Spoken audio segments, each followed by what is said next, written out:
قرآن کریم نے جہاں ماہ مبارک کے اعمال بیان کیے ہیں وہاں ایک چیز اختتام اس بات پہ کیا ہے کہ وَإِذَا سَأَلَكَ عِبَادِي عَنِّي فَإِنِّي قَرِيب، کہ اے نبی جی اگر میرے بندے آپ سے پوچھیں کہ ہمارا رب کتنا کو دور ہے، بظاہر یہاں یہ ہونا چاہیے تھا کہ اللہ جل جلالہ رسول اللہ صلی اللہ علیہ وسلم کو یہ کہتے کہ آپ ان سے کہہ دیجئے کہ میرا رب اتنا دور ہے، یہ اتنا قریب ہے، لیکن ایسا نہیں کیا۔ اللہ نے ڈائریکٹ خود ہمیں جواب دیا، اذا سألک عبادی عنی، میرے بندے میرے بارے میں پوچھیں تو میں خود درمیان میں فوراً آ کر میں بتا رہا ہوں تمہیں کہ فإنی قریب،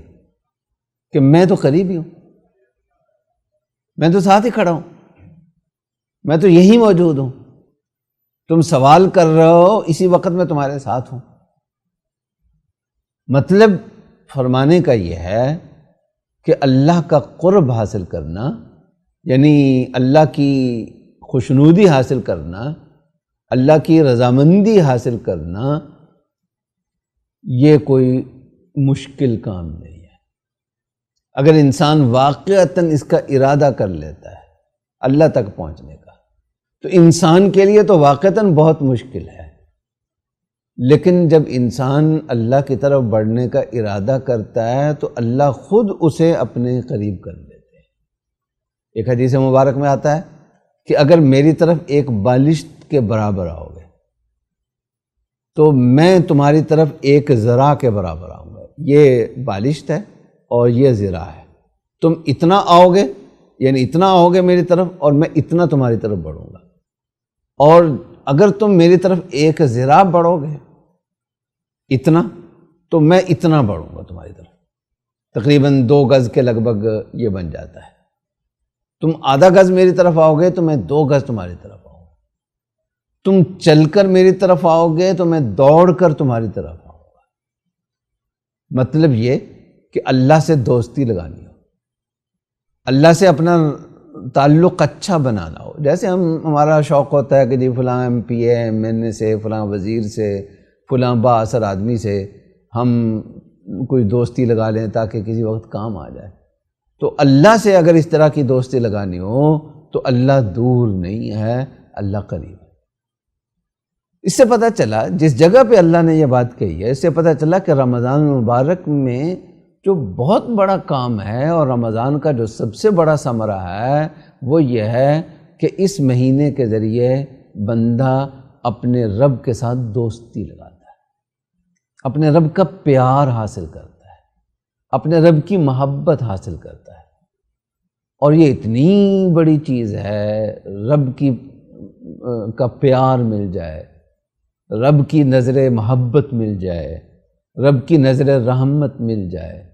اس کی خوشنودی مل جائے، رضوان من اللہ اکبر، تھوڑی سی رضا بھی اس کی مل جائے تو یہ بہت بڑی چیز ہے۔ اور اگلی بات جو اس میں ارشاد فرمائی وہ یہ فرمایا کہ اجیب دعوت الداعی اذا دعان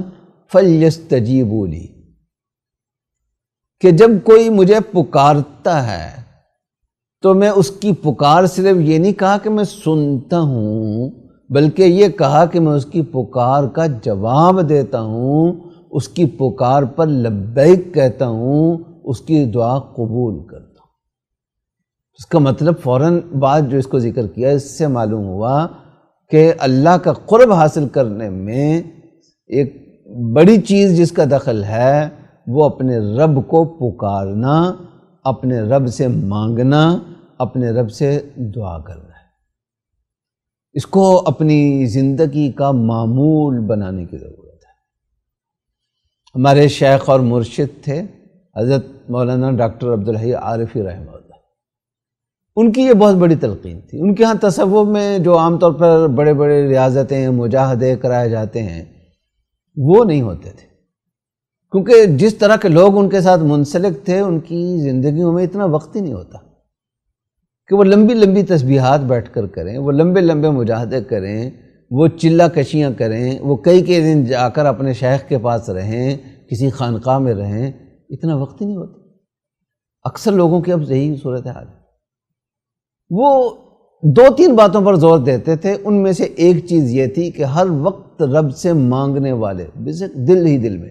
جو چیز بھی تمہارے سامنے آئی ہے، جو خواہش تمہارے دل میں پیدا ہوئی ہے، فوراً یہ ذہن میں لاؤ کہ اللہ اس کو پورا کر دے۔ زبان سے کہنے کا موقع ہو زبان سے کہہ دے، زبان سے کہنے کا موقع نہ ہو دل ہی دل میں کہہ دے۔ کوئی خدشہ مستقبل کا ذہن میں آ گیا، اچھا اوہو یہ حالات ایسے چل رہے ہیں تو میں نے تو فلاں چیز خرید کے رکھی ہوئی، اسٹاک کیا ہوا ہے، ریٹ گر گیا تو کہیں میرا نقصان نہ ہو جائے، دل میں اللہ سے کہتے ہیں اللہ مجھے کسی بھی خسارے سے، کسی بھی نقصان سے بچا لے۔ کوئی اور چیز آ گئی، کوئی کام کرنے جا رہے ہیں، فوراً سوچیں۔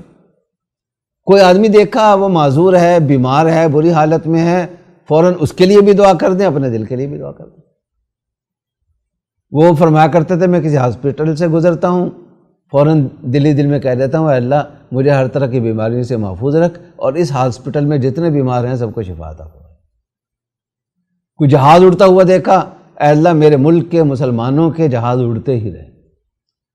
ٹرین چلتی ہوئی دیکھی، اے اللہ میرے ملک کی ٹرینیں چلتی ہی رہیں، پہلے سے بھی بہتر۔ گاڑی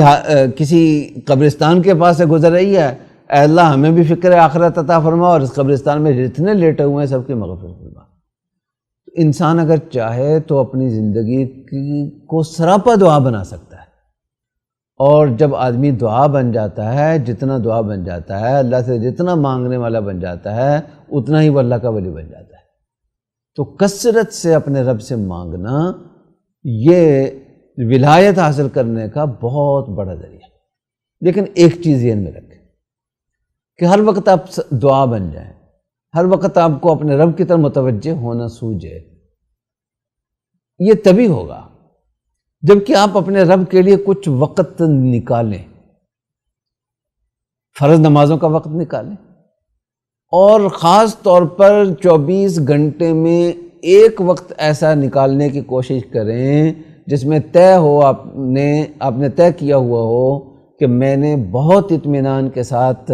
بہت تسلی کے ساتھ اپنے رب سے ہر چیز مانگنی ہے۔ 5 منٹ لگ جائیں، 10 منٹ لگ جائیں، 7 منٹ لگ جائیں، تھوڑے لگیں، زیادہ لگیں، لیکن اپنے رب کے سامنے اپنے دل کی بھڑاس نکال کر، اپنا کچا چٹا رکھ کے، اپنا سب کچھ رکھ کے پھر اٹھنا ہے۔ فجر کے بعد اس طرح سے تسلی سے اٹھنا ہے، مغرب کے بعد اس طرح سے اٹھنا ہے، عشاء کے بعد اٹھنا ہے، ایک وقت ایسا مقرر کر لے تو وہ تو ہو بیٹھ کر اطمینان سے دعا کرنے کا۔ لیکن اس کے علاوہ چلتے پھرتے، اٹھتے بیٹھتے دعا کے ذریعے سے اپنے رب کی طرف متوجہ رہیں تو انشاءاللہ وہ رسوخ اللہ کی یاد کا حاصل ہو جائے گا جو